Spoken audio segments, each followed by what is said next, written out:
보통의 나라들이 한두 가지의 역사적 유산만을 자랑할 때 북마케도니아는 교과서조차 완전히 빼놓은 엄청난 비밀들을 품고 있습니다. 인류라는 종이 지구에 존재하기도 전부터 파도치고 있던 고대의 호수, 그리고 이집트의 그 어떤 거대 기념물보다도 먼저 세워진 돌 천문대를 한 곳에서 마주한다고 상상해보세요. 심지어 지금 이 순간에도 전 세계 2억 5천만 명이 넘는 사람들이 메시지를 보낼 때 쓰는 문자가 바로 이곳에서 시작됐습니다. 모든 이야기의 시작으로 이 나라의 독특한 결혼식 분위기부터 살펴볼까요?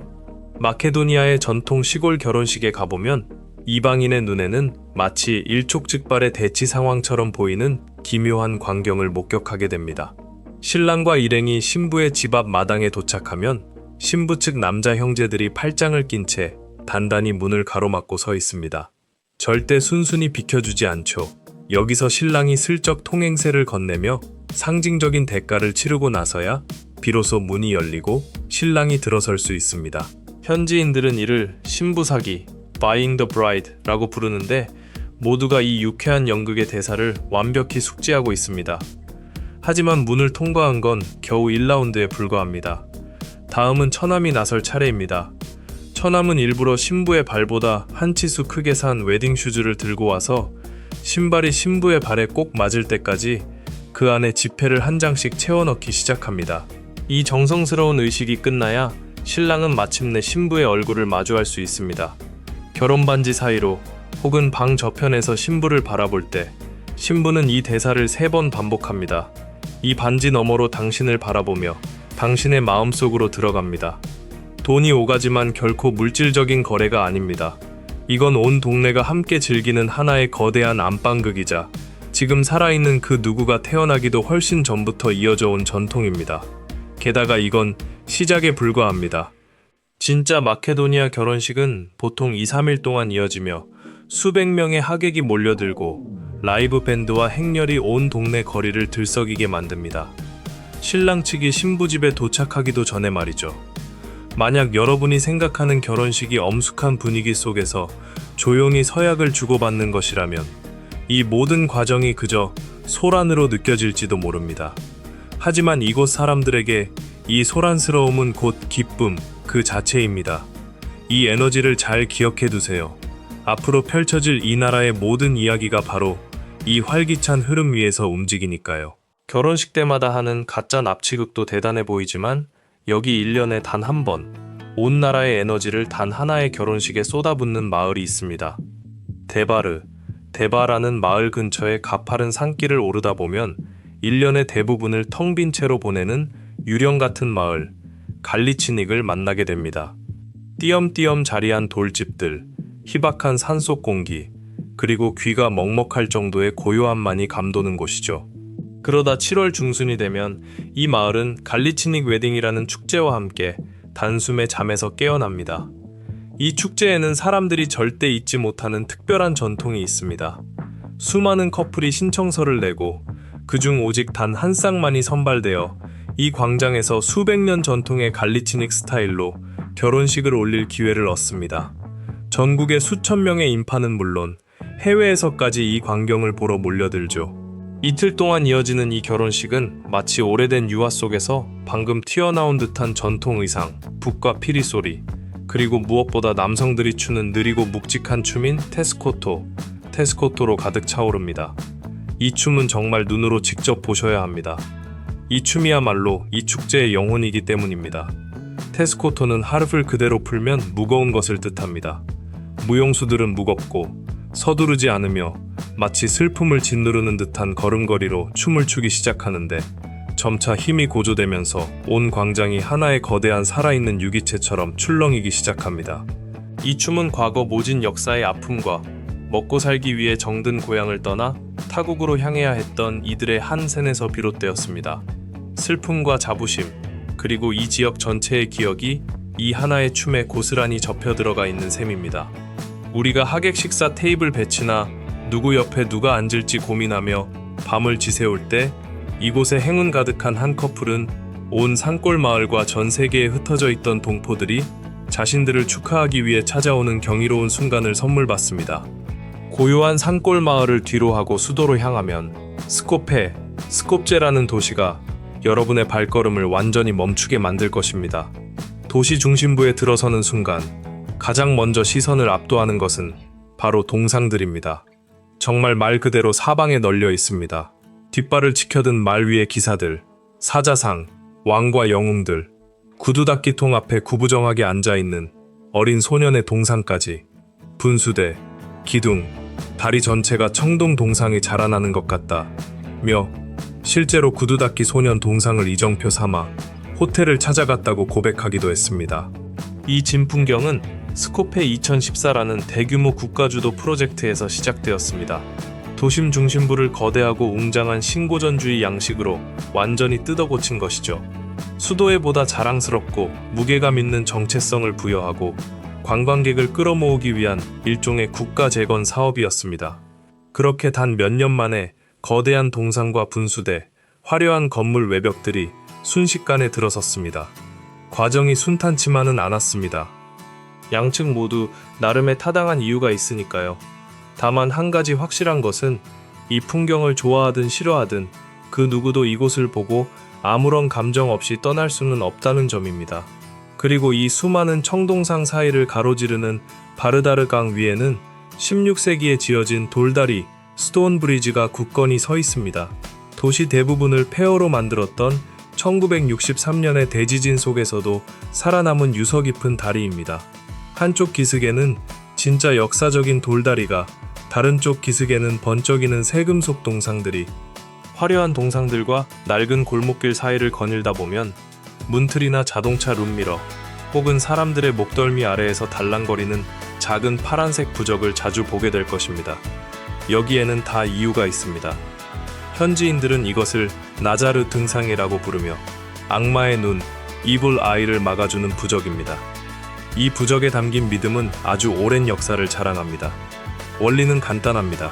타인의 질투나 악의는 실제로 사람에게 해를 끼치는 부정적인 에너지를 품고 있다고 믿으며 이 작은 파란 눈이 그 애군을 대신 흡수해 멀리 날려보낸다는 것입니다. 어떤 집에서는 같은 목적으로 마늘다발이나 말린 고추 엮은 것을 걸어두기도 합니다. 이 풍습은 오랜 오스만 제국 시절 이 지역으로 흘러들어왔습니다. 약 5세기 동안 이 땅은 오스만 제국의 영토였고 그 제국의 흔적은 도시 곳곳에 진하게 남아 있습니다. 건축물에서, 요리법에서, 그리고 한 골목에서는 이슬람의 기도 소리, 아잔가 울려 퍼질 때 바로 옆 골목에서는 교회 종소리가 화답하는 풍경에서 느낄 수 있죠.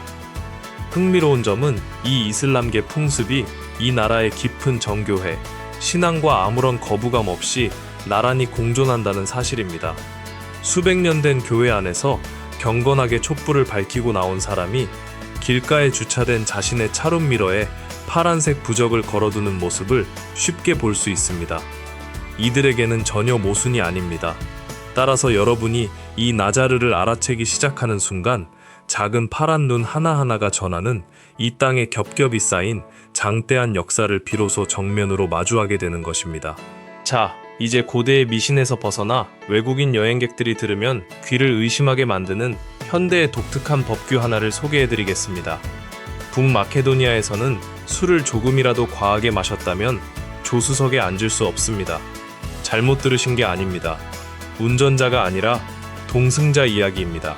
설령 운전자는 술을 한 방울도 마시지 않은 맨정신이라 할지라도 조수석에 탄 사람이 눈에 띄게 취해 있다면 약 40유로, 한화 약 6만원 상당의 과태료가 부과됩니다. 이 법의 취지는 철저히 도로 안전에 있습니다. 판단력이 흐려진 사람을 운전석 바로 옆에 두지 않음으로써 돌발 상황에서 운전대를 붙잡거나 운전을 방해하는 위험을 원천 차단하겠다는 것이죠. 처음에는 굳이 이렇게까지 법으로 정해야 하나 싶지만 막상 사고 상황을 상상해보면 고개가 끄덕여지는 합리적인 법입니다. 여기서 문득 궁금해집니다. 여러분의 나라에도 이렇게 기묘할 정도로 구체적인 교통법규가 있나요? 현지인들에게는 당연하지만 외국인들은 절대 믿지 못하는 그런 법 말이죠. 댓글로 공유해주세요. 술과 관련된 규제가 나온 김에 초행길 여행자들이 가장 많이 당황하는 두 번째 규칙을 알려드릴게요.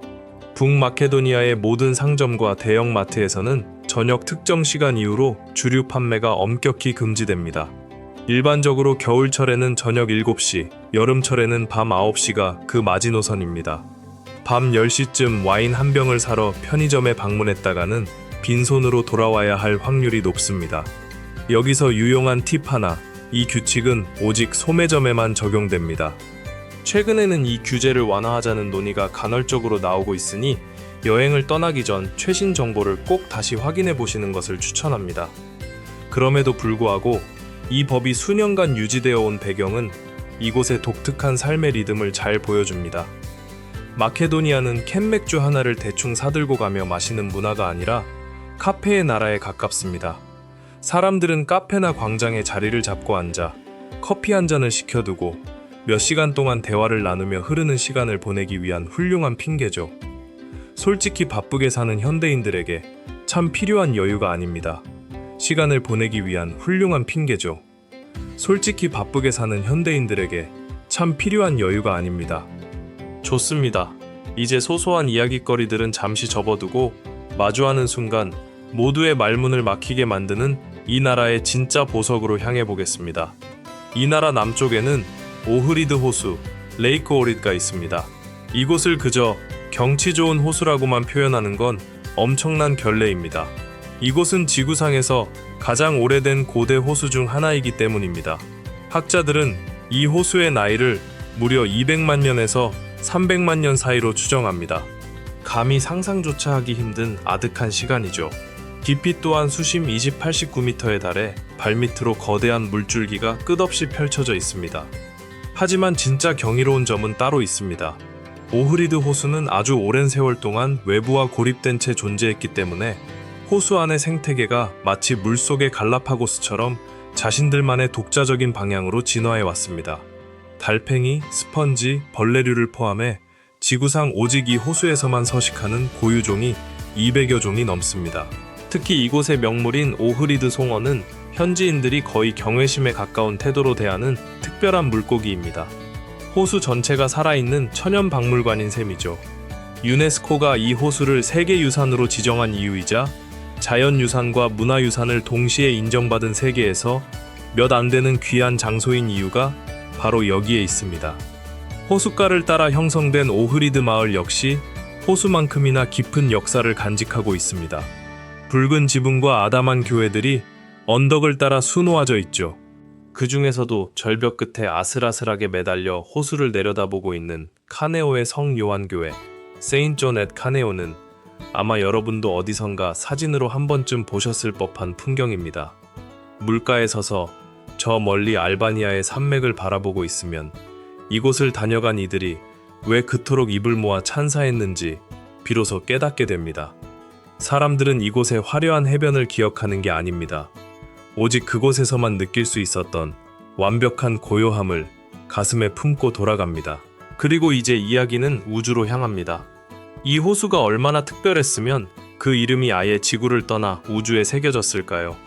지난 2010년 국제천문연맹 IAU의 연구원들은 토성의 가장 큰 위성인 타이탄의 지형에 이름을 붙이고 있었습니다. 타이탄은 참 기묘한 천체입니다. 지구를 제외하고 표면에 안정적인 액체 상태의 호수가 존재하는 것이 확인된 유일한 위성이죠. 천문학자들이 이 기괴하고 차가운 외계의 호수들의 이름을 붙일 때 그들은 지구의 아름다운 고대 호수들의 이름을 따서 경의를 표하기로 했습니다. 그렇게 태양계 외곽에 얼어붙은 어둠 속을 표류하고 있는 호수 중 하나에 발칸반도에 조용히 자리 잡고 있는 이 호수의 이름을 딴 오흐리드 라쿠스, 오릿 라쿠스라는 이름이 공식 명명되었습니다. 그러니 누군가 마케도니아는 아무도 모르는 무명국이라고 말한다면 토성에서 가장 큰 위성의 지도에 그 이름이 당당히 새겨져 있다는 사실을 조용히 알려주세요. 오흐리드가 이름으로 별에 닿았다면 약 4,000년 전 이 땅의 고대 인류가 실제로 저 별들을 향해 손을 뻗었던 장소가 있습니다. 북동쪽의 척박하고 거친 바위 언덕 위에는 코키노라는 유적이 자리하고 있습니다. 대충 보면 그저 오랜 풍파에 깎인 바위 무더기처럼 보이지만 자세히 들여다보면 약 3,800년 전에 만들어진 청동기 시대의 천문대임을 알 수 있습니다. 고대인들은 바위에 직접 표식을 깎아 정교한 돌 의자와 틈새를 만들고 1년 중 가장 중요한 날에 태양이 지평선을 뚫고 떠오르는 정확한 지점과 일치하도록 설계했습니다. 그래서 사람들은 이곳을 마케도니아의 스톤헨지라고 부르기도 합니다. 단순한 현지인들의 자부심이 아닙니다. 미국 항공우주국 나사은 코키노를 지구상에서 가장 오래된 고대 천문대 중 세계 4위로 꼽았습니다. 이집트의 아부심벨, 영국의 스톤헨지, 캄보디아의 앙코르와트에 바로 뒤이은 순위입니다. 1년 중 정확한 시기에 정확한 돌자리에 앉으면 태양은 지금도 4,000년 전 고대 건축가들이 마킹해둔 바로 그 지점에서 정확히 떠오릅니다. 렌즈도 기록된 문자도 없던 시절입니다. 오직 예리한 눈과 수세대에 걸친 끈기, 그리고 자신들이 관찰한 것을 단단한 바위에 새겨 후대에 남기겠다는 집념 하나로 이루어낸 기적입니다. 인공위성과 날씨 앱이 등장하기 4,000년 전, 인류는 이 언덕에 올라 오직 돌 하나로 우주를 읽어냈습니다. 그리고 가장 소름 돋는 사실은 그들의 계산이 오늘날까지도 한치의 오차도 없이 맞아떨어진다는 점입니다. 그 바위 위에 서면 소름이 돋지 않을 수 없습니다. 이제 다시 땅으로 내려와 평범한 사람들의 삶 속으로 들어가 볼까요? 현지인들이 만병통치약이라 굳게 믿는 마법의 음료와 함께 말이죠. 그 이름은 라키아, 로, 과일을 증류해 만든 독하고 강렬한 술입니다. 마케도니아인들의 일상에 실핏줄처럼 얽혀있는 영혼의 음료죠. 감기에 걸렸다고요? 라키아를 마시면 됩니다. 근육통이 심하다고요? 아픈 부위에 라키아를 조금 발라 문지르세요. 고된 하루를 보냈나요? 처방전은 이미 알고 계실렵니다. 아침에 일어나 남들이 커피를 찾을 때 독한 라키아 한 잔을 가볍게 홀짝이는 현지인들을 보는 것도 그리 드문 일이 아닙니다. 대부분의 가정에서는 집 마당 뒤터에서 자두, 포도, 모과 등 근처에서 자라는 과일을 직접 증류해 자신들만의 라키아를 빚습니다. 그리고 누구의 라키아가 가장 목넘김이 부드럽고 훌륭한지가 이들의 자존심을 결정하죠. 마케도니아인의 집에 손님으로 발을 들이는 순간 원하든 원치 않으든 여러분의 손에는 작은 라키아 잔 하나가 쥐어지게 될 것입니다. 그것이 그들이 환영을 표하고 계약을 체결하고 축하를 나누고 장례식에서 애도하고 평범한 화요일을 버텨내는 방식입니다. 잔을 채우고 들어 올린 뒤 그들의 눈을 똑바로 응시하며 원샷해보세요. 그 순간 여러분은 조용히 그들의 가족이 될 것입니다. 유럽 기준에서 부유한 나라는 아닐지 몰라도 그들은 자신이 가진 모든 것을 기꺼이 나누며 만약 성의를 거절하면 진심으로 서운해할 것입니다. 이런 명품술이 있는 곳에 음식이 빠질 수 없겠죠. 마케도니아인들에게는 거의 국가문화재급으로 대접받는 영혼의 음식이 있습니다. 그 이름은 아이바르로, 잘 구운 붉은 파프리카 또는 고추의 가지를 곁들여 푹 끓여낸 짙은 붉은색의 스프레드, 소스입니다. 현지인들은 이를 발칸의 캐비어라 부르는데 결코 과장이 아닙니다. 마케도니아산 아이바르는 무려 국가보호 원산지 지정까지 되어 있을 정도로 이들의 자부심이 대단합니다. 가을이 되어 붉은 고추가 상자째로 쏟아져 나오면 온 가족이 마당이나 테라스로 모여들어 하나의 거대한 축제를 시작합니다. 고추 구워지는 구수한 냄새가 온 동네 골목을 가득 채우죠. 누군가는 불을 지피고 누군가는 껍질을 벗기고 또 누군가는 열심히 고추를 갑니다. 아이들은 그 주변을 뛰어답니다가 팬에서 막 꺼낸 따끈하고 스모키한 아이바르를 한입 훔쳐 먹느라 정신이 없죠. 이 작업은 꼬박 하루, 길게는 주말 내내 이어지며 이웃들이 슬쩍 찾아와 올해 아이바르는 작년보다 더 걸쭉한지 달콤한지 추운 겨울날 꺼내 먹는 여유로웠던 여름의 한 조각인 셈이죠. 그리고 아이바르는 시작에 불과합니다. 마케도니아의 국빈 요리이자 흰 강낭콩과 고추를 진흙 뚝배기에 넣고 구워낸 타브체 그라브체에 신선하고 짭조름한 치즈와 갓 구운 따뜻한 빵을 곁들이면 마케도니아 가정식의 진수가 완성됩니다. 이들의 요리는 결코 화려하거나 기교를 부리지 않습니다. 정직하고 풍성하며 이 땅의 비옥한 토양에서 자라난 천연재료 그대로의 맛을 냅니다. 이 작은 나라가 인류 역사에 남긴 가장 위대한 선물은 접시 위나 술잔 속에 있지 않습니다. 놀랍게도 여러분 역시 그 문자의 후손을 매일 사용하고 있으면서도 정작 그것이 어디서 시작되었는지는 전혀 모르고 계셨을 확률이 높습니다. 바로 키릴 문자, 시릴릭 알파벳 이야기입니다. 오늘날 러시아, 세르비아, 불가리아, 우크라이나 등지에서 수억 명의 인구가 사용하는 이 문자의 뿌리는 바로 이 지도상의 작은 모퉁이에서 시작되었습니다. 9세기경 키릴루스, 시릴과 메토디우스 메시어스라는 두 형제 성인이 슬라브 민족에게 기독교를 전파하기 위해 길을 나섰습니다. 하지만 당시 슬라브어는 고유의 문자가 없었기 때문에 선교를 위해서는 그들의 말소리를 받아 적을 수 있는 새로운 문자를 만들어야만 했습니다.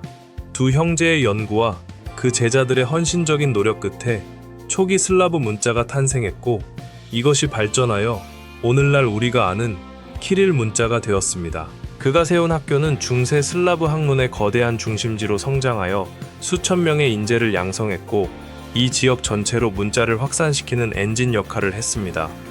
일각에서는 이 학교를 유럽에서 가장 오래된 대학교 중 하나로 꼽기도 합니다. 솔직히 말씀드리면 키릴 문자의 진짜 기원이 어디인지, 어떤 나라가 원조 소유권을 가질 자격이 있는지에 대해서는 발칸 반도 국가들 사이에서 굉장히 민감한 문제입니다. 이웃 나라들 역시 이 역사와 깊은 연관이 있기 때문이죠. 다만 이 척박한 지역, 특히 오흐리드라는 장소와 오늘날까지 수억 명이 매일 자판으로 두드리는 문자의 탄생 사이에 깊고 끈끈한 연결고리가 존재한다는 사실만큼은 엄연한 진실이며 경이로운 일입니다. 현재 모스크바에서 베오그라드, 소피아에 이르기까지 약 2억 5천만 명의 사람들이 이 문자로 삶을 기록하고 있습니다. 고작 200만 명의 작은 나라가 수억 명의 손끝을 지배하는 문자의 요람이 된 것입니다. 지금까지 전해드린 북마케도니아의 이야기는 어떠셨나요? 이름 하나를 두고 한 세대 동안 싸워야 했고 무너져가는 연합 연방 속에서 피 한 방울 흘리지 않고 조용히 독립을 이뤄냈으며 그러면서도 세상의 고대 호수와 청동기 천문대, 문자의 뿌리와 마더 테레사라는 위대한 선물을 안겨준 나라. 이제는 유럽의 forgotten corner, 잊힌 모퉁이가 아니라 유럽이 꽁꽁 숨겨둔 가장 귀한 비밀처럼 느껴지지 않으신가요? 만약 여러분에게 이 나라를 여행할 기회가 찾아온다면 절대 서두르지 마세요. 그저 오흐리드 호숫가에 가만히 앉아보십시오. 낯선 이방인이 대책 없이 건네는 독한 라키아 잔을 기꺼이 받아들고 투박한 뚝배기에 담긴 강낭콩 요리를 맛보며 깊은 밤 모든 소음이 잦아든 동상의 도시를 정처 없이 거닐어 보세요. 이곳은 여행지 리스트에 체크 표시를 하며 바쁘게 해치우는 도시가 아닙니다. 삶의 속도를 온전히 한 템포 늦추고 온몸으로 스며들어야 하는 나라입니다. 오늘 소개해드린 15가지 사실 중 여러분의 마음을 가장 강렬하게 사로잡은 것은 무엇이었나요? 온 동네가 참여하는 신부 납치극이었나요? 아니면 토성의 위성에 새겨진 호수의 이름, 혹은 마더 테레사의 고향이 여기였다는 사실이었나요?